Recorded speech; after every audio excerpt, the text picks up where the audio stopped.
look at the depths of the Grand Canyon, the heights of the Andes, the lively greens of the Amazon, or the calming blues of the Caribbean. To look at nature is to feel awe and wonderment.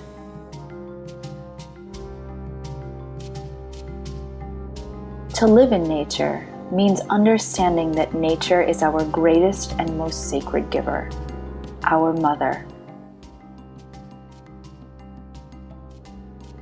Because nature, Mother Earth, stands out as larger than life, which is to say, as the giver of life.